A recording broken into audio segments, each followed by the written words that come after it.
देखिए, आज की मीटिंग सबसे बड़ी बात है इस कमेटी की कि ये कमेटी सभी मुद्दों पर एक मत है, नॉन पार्टीजन बात है। थोड़ा सा सब पीछे हो जाएगी एक बार ना। और जो एल्गोरिदम है उस एल्गोरिदम में आप ये समझिए जो सिचुएशन पैदा हुआ है, जो मेटा इंडिया ने किया, जो एक्स ने किया, जो यूट्यूब ने किया, वो देश को जानने लायक बात है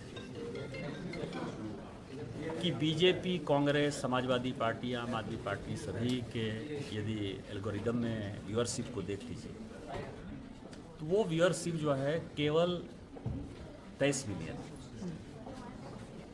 और जो न रजिस्टर्ड पार्टी है न रजिस्टर्ड एनजीओ है, स्ट्रीट पर किसी तरह के बहकावे में है, उसका जो एल्गोरिदम है वो 27 मिलियन। सभी पॉलिटिकल पार्टी मिलकर 23-24 मिलियन पर है, वो अकेले वहाँ।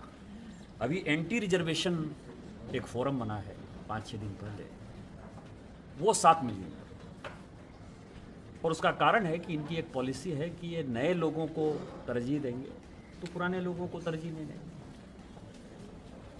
दूसरा जो सवाल ये है कि मेटा इंडिया ने प्रधानमंत्री जी के जो कंटेंट को हटाया, ये मेटा इंडिया पहली बार ऐसा काम नहीं कर रही है। आपको यदि ध्यान हो तो जनवरी में जकरबर्ग ने खुद से ही स्टेटमेंट दिया कि 2024 का चुनाव जो है हार गए।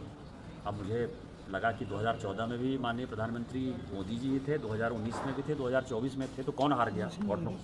लेकिन कोविड-19 के कारण हार गया और बाद में उनको माफ़ी मांगनी पड़ी। इसका मतलब ये है कि उनका जो माइंड सेट है वो देश को डिस्टेबलाइज करने का है। और जब भारत के प्रधानमंत्री का जो है वीडियो उतारा जा सकता है, और उन्होंने खुद स्वीकार किया कि 5 घंटे तक उतारा, 12:30 बजे रात से लेके सुबह 5 बजे तक जो है वो कंटेंट गायब रहा, तो ये बड़ी सीरियस बात है। हमारी कमेटी ने 2 चीज़ें कही हैं, स्पष्ट तौर पर कही हैं कि ये माफ़ीनामा जो वो माफ़ी मांग रहे हैं, ये माफ़ीनामा जकरबर्ग की तरफ से आना चाहिए, और ये जकरबर्ग नहीं देते हैं तो जो सेफ हार्बर का जो प्रोटेक्शन है उनको सेक्शन 79 में, वो सेफ हार्बर का प्रोटेक्शन उनसे वापस ले लेना चाहिए 3-4 चीज़ों का। एक तो चाइल्ड सेक्सुअल एब्यूज़ का जो CSAM जो है, उसमें यूट्यूब के पास भी वो कंटेंट रहता है, मेटा के पास भी वो कंटेंट रहता है, और चाइल्ड एब्यूज़ के कंटेंट को नहीं उतारते।